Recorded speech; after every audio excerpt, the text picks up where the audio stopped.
All right, so there are the variable acceleration relationships that we just covered there, okay? So those are based on calculus, because when your acceleration starts to vary, you need to use calculus to analyze it. So let's have a look here. Let's look at 133. Might be 130, I'm not sure. It might be 130. Thanks.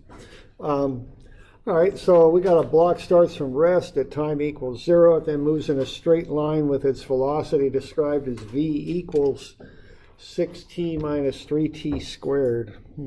Okay, so let's see what we can do with that. So we got v is 6t minus 3t squared. And what I want to do, I want to get to acceleration so I can figure out which set of equations I got to use. So what am I going to do to get to acceleration with this thing? Take a derivative with respect to time, right? So that's going to be 6 minus 6t. All right. So once I get to that, I can answer this question. So is acceleration constant or variable? It's variable, right, because as the time changes, so will the acceleration, right? Okay. So once I know that, now I've got to go into a calculus mode, all right? So I had to kind of get from velocity to acceleration to get that figured out, but once I'm there, now I know that acceleration is variable. And that means I got to use calculus to get this worked out. Okay. All right, so once again, if I'm going to use calculus here, I got three possibilities, okay? It's not infinite, there's three of them. V is ds dt, A is dv dt, and ADS is v dv. All right? So what I want to do here, I want to find the acceleration, displacement, and distance traveled when the time is 3 seconds. So once I got to this, that A is 6 minus 6t, I can find the acceleration, because when the time is 3, I just plug 3 in for t, and I'll get the acceleration. It's negative 12 meters per second squared. Okay. So I got variable acceleration. All right, so I got the acceleration figured out, but now I need to figure out some stuff about the displacement. All right, so I got to start looking at that. So once again, I'm looking for something that involves displacement, because that's how I'm going to figure out what the displacement is. You know, obviously I can't, this ain't going to get me too much right here, because that doesn't have displacement in it, see? All right. And also, I know that I'm relating displacement and things to time here because my velocity is a function of time. So I think this is the way to go right there, all right? And I'm just trying to walk through that chain of thinking that I go through to get to where I need to be, okay? So I eliminated the one in the middle because it doesn't have displacement in it, because displacement is s. And then I chose of the two remaining, I chose the one on the left because it has a relationship to time. See, the one on the right doesn't involve time, but I'm relating things to time, so I want the one on the left. All right.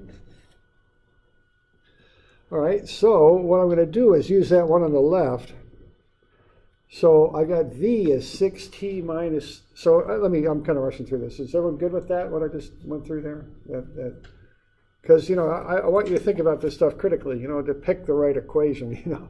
I'm trying to kind of get that lined out a little bit for you, all right? Yeah. All right, so V then is 6t minus 3t squared. Now what V is from that equation that I boxed in there is ds dt. So the change in displacement with respect to time is equal to 6t minus 3t squared. Well, what that means is the change in displacement at any instant is 6t minus 3t squared times the change in time. Okay. Now, those are what I call differentials there, ds and dt. And this is actually a differential equation, I think is what it is. And see, I want to get back to variables, not the ds and the dt, not those little infinitesimals. Those things are too dang small and I can't see them, and that's too little for me. So I want to make them bigger so I can look at them, okay? So I want to get to the variables is what I want to do. And the way I do that, how you get from a ds to an s and from a dt to a t is you integrate. What integrating is adding stuff together. And if I add a bunch of those little differentials together, I can get something that's got enough size and dimension to it that I can work with it, okay? So I can get from ds to s if I add enough of the little ds's together, and that's the idea. Same thing with the dt's. And the way you add stuff together is you integrate.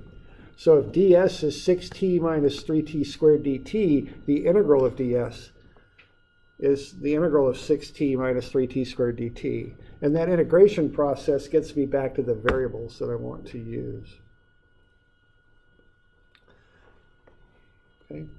Now the important thing here is I've got this equal sign, and I got to maintain the equality of the two sides of the equation. And where I'm going with that is I need to ensure that I add these things up over the same interval. Okay, because that's what an integral is. It's adding stuff up, but I've got to do it over matching intervals. Okay, so I got to be, and the way I express that is through the limits of integration. I got to be sure that my limits of integration match, that they represent equal intervals. Okay, so let's go ahead and have a look at that. When the time is 0, the displacement is 0. I can set that right here. So I can say this time is 0 and this displacement is 0. Okay, I can do that. So I'll put zeros for both the bottom limits. Okay. Now the top limits, what I like to do out of habit is leave those as variables, as letters. Now, we're looking for what's happening when the time is 3. I could conceivably plug a 3 in there. But the one issue with that is that once I plug a 3 in there, I lose the algebraic relationship between the results of these integrals. I want to have that to be an algebraic relationship so I can do other things with it. If I plug a number in there, all I get on the right is a number, not a function. And I want those to be functions, generally speaking. It's a safer place to be, because then I can plug whatever number I want in. See, if I plug a number in there as a limit, I'll get a number out and I'm done. If I plug the limit in there as a letter, I'll get a function, and I can do lots of things with a function. So generally speaking, if I don't know for sure how I want to approach this, I'll use letters for those top limits, because it gives me more options after I run the integral. And that can be handy sometimes. Okay.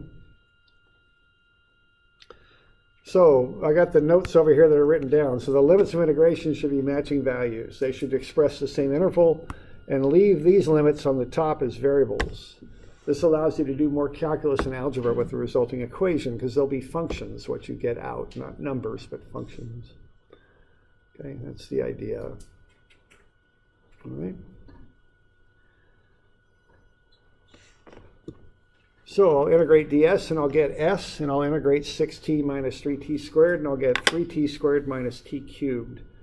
And I'll evaluate s from 0 to s, and I'll evaluate 3t squared minus t cubed from 0 to t. So what I'll end up with then, when I plug all that stuff in, is s is 3t squared minus t cubed. So that's the displacement as a function of time. Okay. So I did a number of things here. Okay, I picked I know that the velocity is 6t minus 3t squared. Okay, I know that.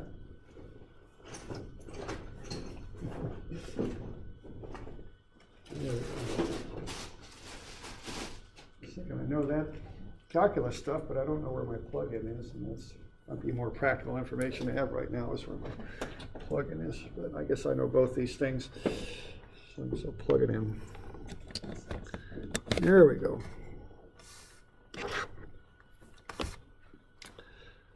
All right, so I got that. Then I realized that v is ds dt. So that was the first little step here, is to use that v is ds dt. All right, and that equals 6t minus 3t squared. Then I realize I've got differentials here, but I want variables. And the way to work through that is to split the differentials and set ds equal to 6t minus 3t squared dt. And then the way to get to from the differentials to variables is to integrate both sides. That's what I'm doing. Okay. Then I got to watch my limits. Okay.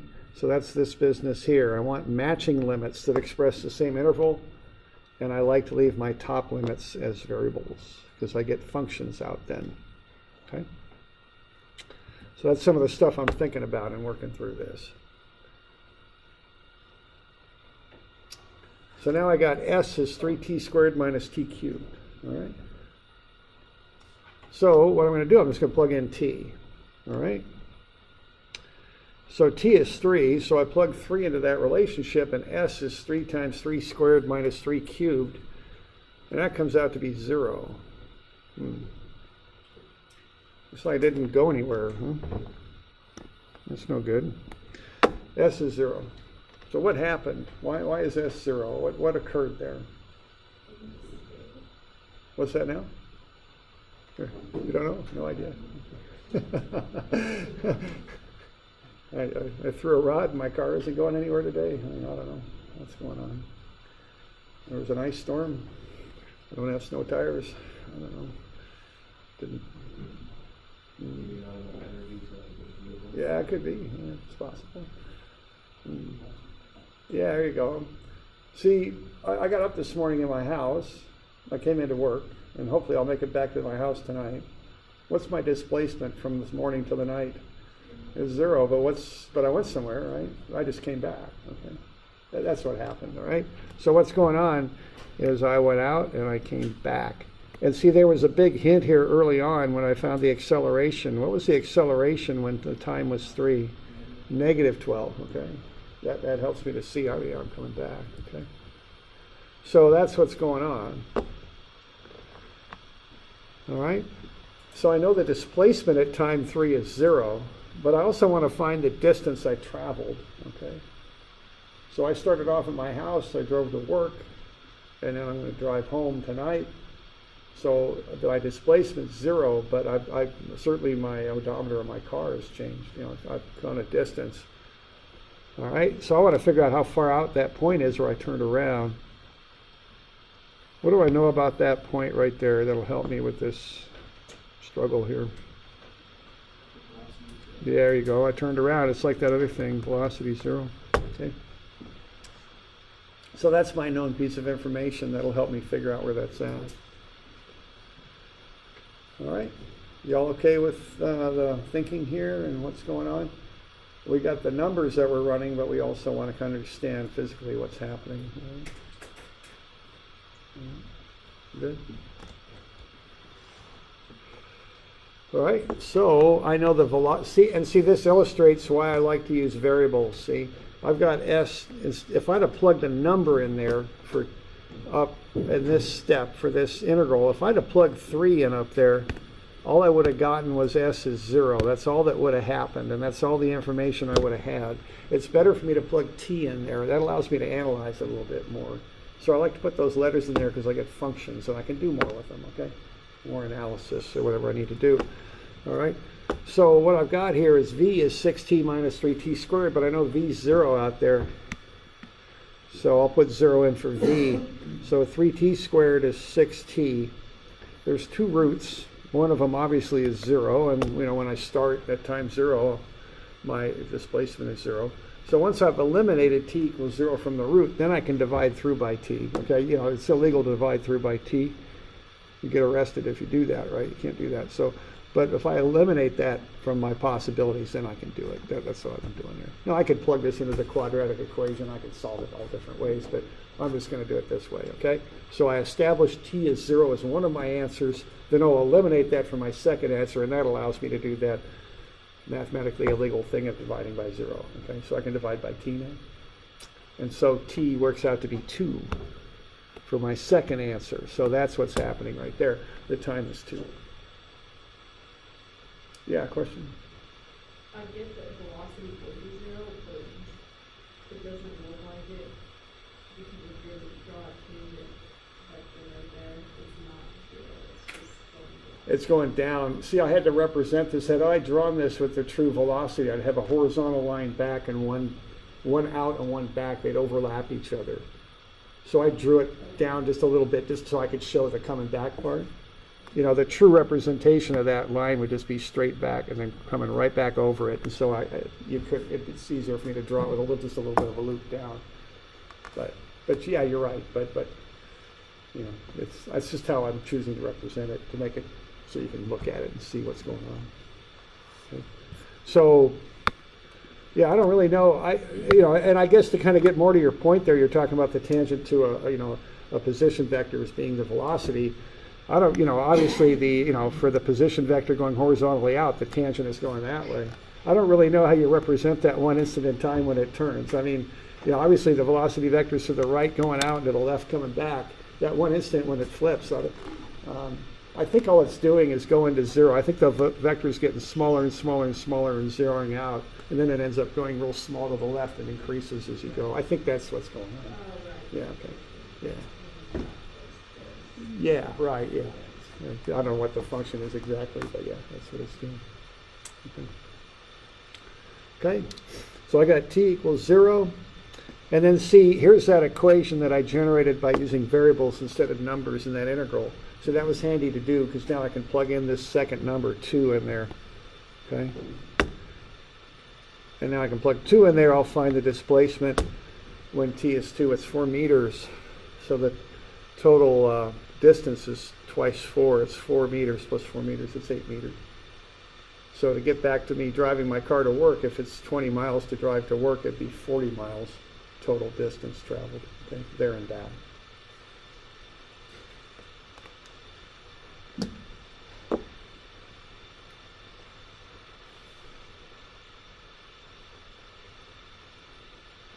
Okay, so we covered a lot of ground on that, but it's all stuff that comes up. Okay, we just want to be aware of the assumptions and the physical significance of all these numbers we're crunching. This is the thing, okay?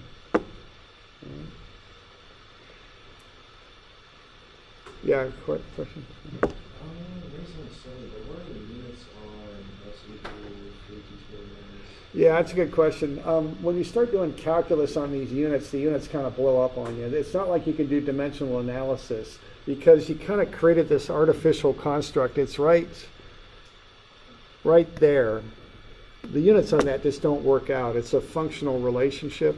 And so that initial functional relationship kind of makes the unit dimensional analysis kind of out of bounds. It doesn't work with this stuff. If you do something like setting velocity equal to 6t minus 3t squared, I mean, dimensionally that just doesn't work.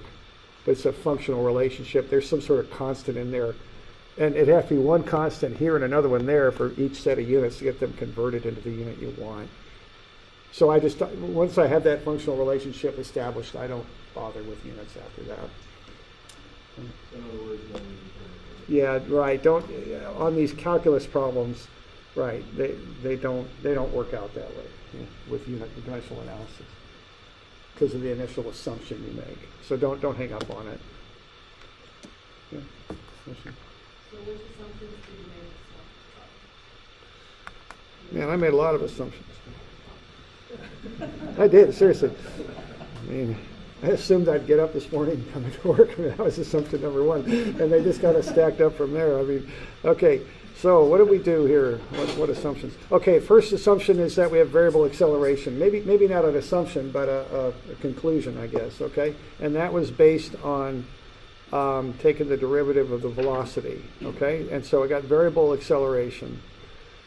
So then I went into a calculus type solution. That was kind of the first thing I looked at. So that allowed me to go from here to there. Right? Okay, then I split the differentials and I integrate. So I guess I'm kind of getting back to your question of assumptions. I mean, these are more kind of things I had to recognize. Am I answering your question or no? What I'm going over here?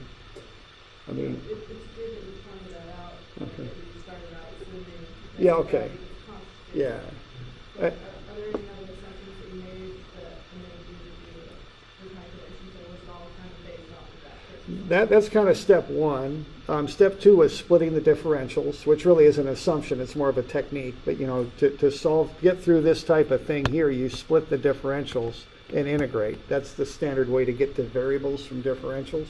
Again, not really an assumption, but a technique that you always apply to accomplish that. Maybe you might say the assumption is I needed to get to S and T as opposed to ds and dt. Okay? And the way to do it is to split the differentials and integrate. I had to figure out what the limits were. So that was kind of an assumption there that when t was 0, s was 0. Left the top limits as letters. Worked through that integral, plugged in the limits, and got to here. Okay. Once I was there, I plugged in t equals 3, and I got to s equals 0. And then I had to do that bit with kind of assuming this there and back kind of thing, out and turning around. So I guess the main assumptions here, I'm sorry, I'm just kind of thinking through this myself to answer your question, but the first assumption was I was going to use calculus. The second little bit was doing this split the differentials and integrate thing to solve. You know, that I would use that technique to solve, to get to the variables.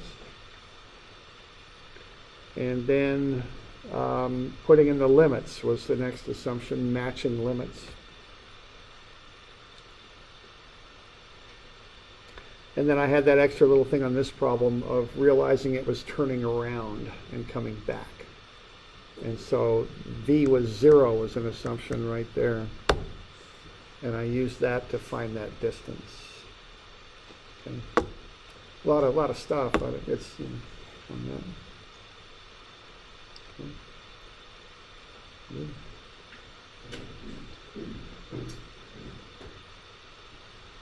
All right. Okay, another one here. This is on page 140 maybe, I'm not quite sure. 136. 140? Okay.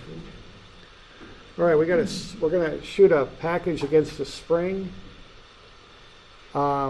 We have the acceleration as negative 1.2 times s. That's a linear spring, so the force in the spring, which causes the acceleration, would be to the left as that spring compresses. So that's a negative acceleration.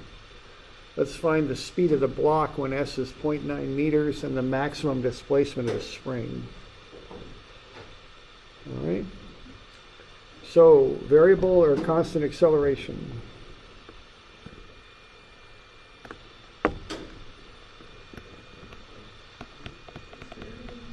Variable. Varies on what? Time or what? Displacement is what this varies on. You're not given time. S doesn't mean seconds, it means displacement, okay? Remember that, okay? Because it's real common to see that S and think seconds, but it's displacement, okay? So yeah, it's varying on friction and spring force, I think. Okay. So the variability is not on time, it's on displacement. That's an important thing to notice here. So we got variable acceleration. All right. So once again, it's not infinite possibilities. There's 3. V is ds dt, a is dv dt, ads is v dv. Which way would you go with this one?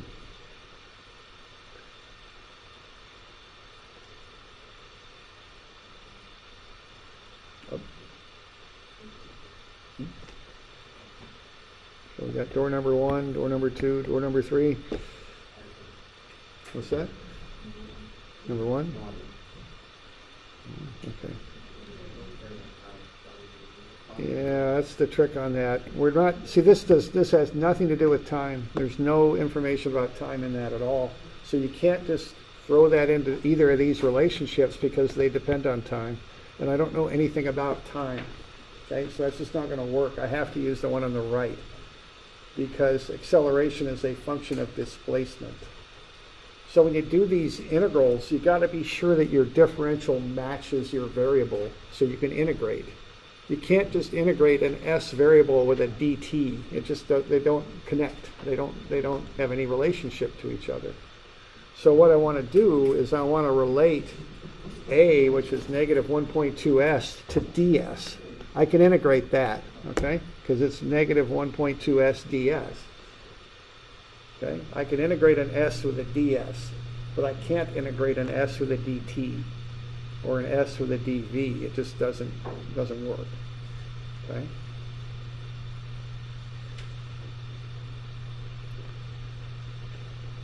Now the nice thing about this is you got a VdV, and you can always integrate that. It's right in the equation. The V matches the dV.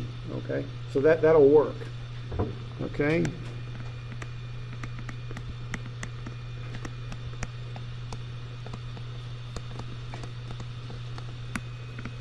So I've put the S and the ds together. That'll work. I can integrate it. So. And the V and the V and the dV will work too. So I can integrate those. I can add them up over an interval. Okay. We good? Now I want to add them up over the same interval. So what are the lower limits going to be?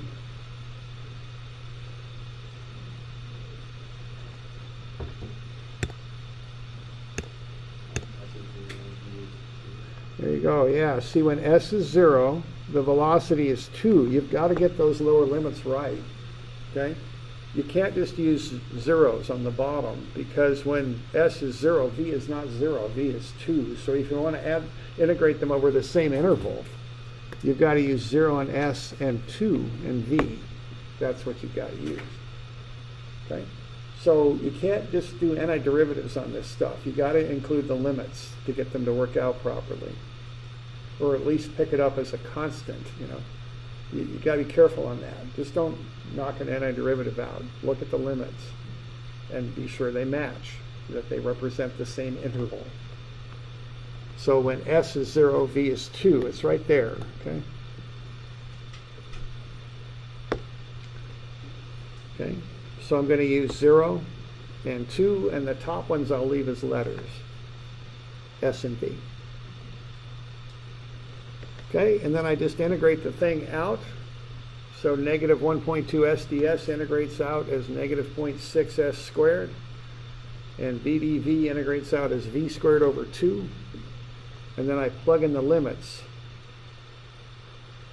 Okay. So the limits on the left are s and 0, and the limits on the right are v and 2. So it's negative 0.6 s squared minus a negative 0.6 times 0 squared. I'm overkilling that, I know, but I just set this up so you can use it as a template to do homework and such, you know. So you plug in the second limit, even though it's going to zero out, and I know that. I went ahead and did it just to get you kind of a template on what you're working through. On the right, of course, it matters because it's not 0 for the lower limit, it's 2. So on the right, you got v squared over 2 minus 2 squared over 2. So I pulled the over 2 out to put that as a 1/2, and I get v squared minus 4. On the left, I got negative 0.6 s squared. Then I multiplied through by 2, and I got negative 1.2 s squared as v squared minus 4. Okay. So what I've done now, I've split the differentials. They're already split. I didn't have to do that. Then I just integrate out. Okay. And that gets me from the differentials to the variables. I want variables so I can work with them. Negative 1.2 s squared is v squared minus 4. That's what I got to. All right. So we good with that? Okay. All right. Now what I want to know is what's happening when s is 0.9. So I got v squared minus 4 is negative 1.2 s squared. So v squared is negative 1.2 s squared plus 4. Then I plug in s at 0.9. I'll get v squared is 3.028. Take a square root. V is 1.74 meters per second.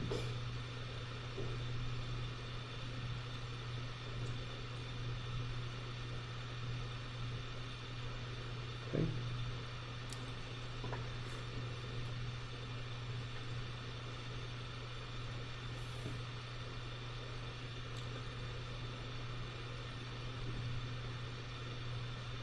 We're doing all right with that? Okay. Now I also want to know the maximum displacement of the spring, so I got to work with that too. But we'll get to that in just a second. But so we're good with all this. Okay. So same sort of pattern here. I didn't really need to split the differentials though, because they were already kind of lined out that way. But again, the thing with this is I got ADS as VDV.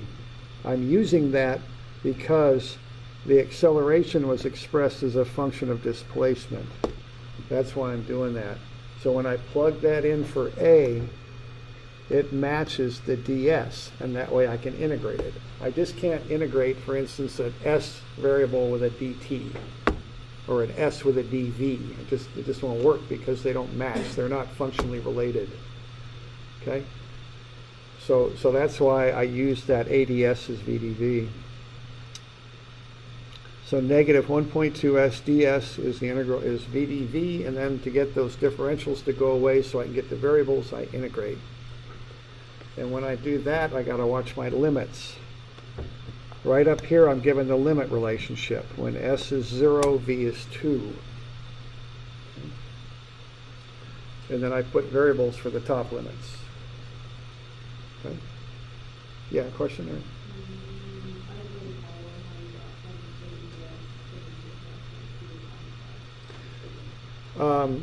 Because okay, here's the relationship I was given. That's on account of having a spring there, and the spring pushes harder as it compresses. So that gets me a relationship between the compression and the spring and the acceleration. And that was a given. I'm sorry now? Yeah, essentially, yeah, for a spring. It has a little bit of extra stuff in it to get to that, but essentially what you got for a linear spring is the force is a constant times the displacement. And then you got F equals ma also. So I could work to a relationship between A and S, see? Because the force causes an acceleration. Okay.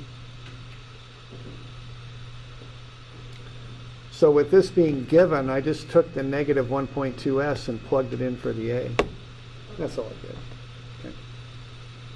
And I chose that relationship because I knew the S would match the ds. That's why I picked that relationship. Okay. So then I integrated.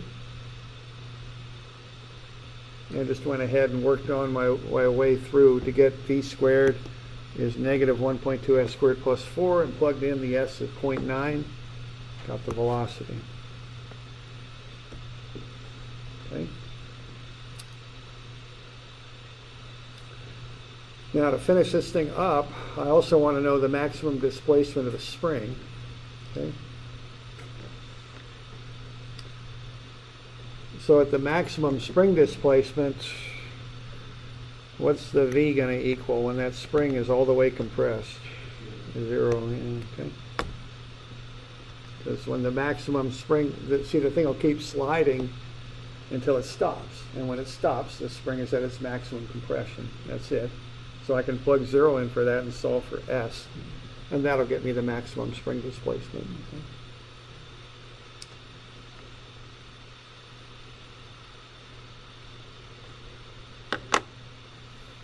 So at maximum spring displacement, V is 0. So 0 squared is negative 1.2s squared plus 4.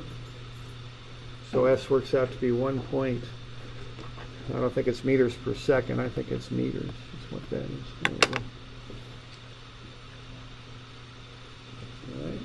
Yeah, question there. Would it be wrong to assume that you double the original position and the final position? Because we know it's not the same oscillator. Mm-hmm. So just multiply the original position by 2. Put it in 1.8. Why by 2 though? What's Because it's got to oscillate, and then like you said, the velocity will stop, and then it's going to come over here and stop, and then we'll go back to its original position. okay? I don't know if that's actually the case here on this one.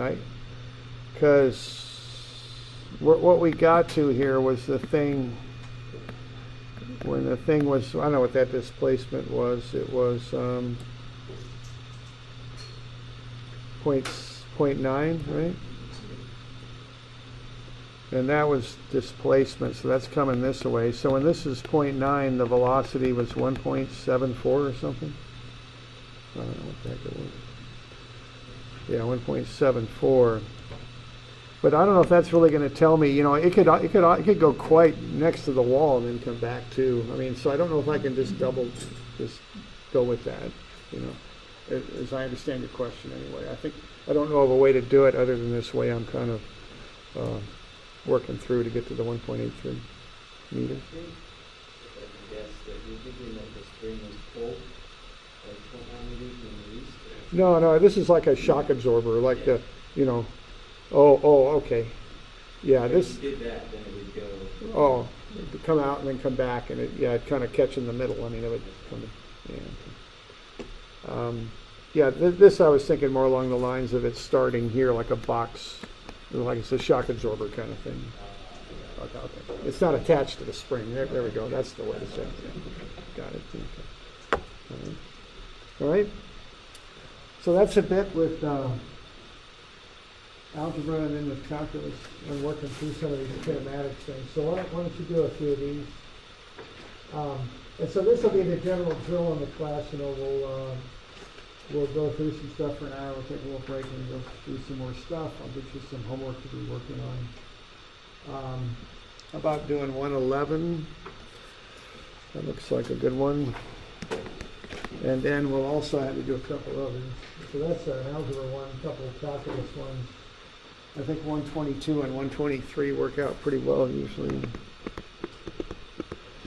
Okay, so we'll cover these. Today's Wednesday, right? So we'll cover these Friday, so they'll be due Monday, which I think is the 8th.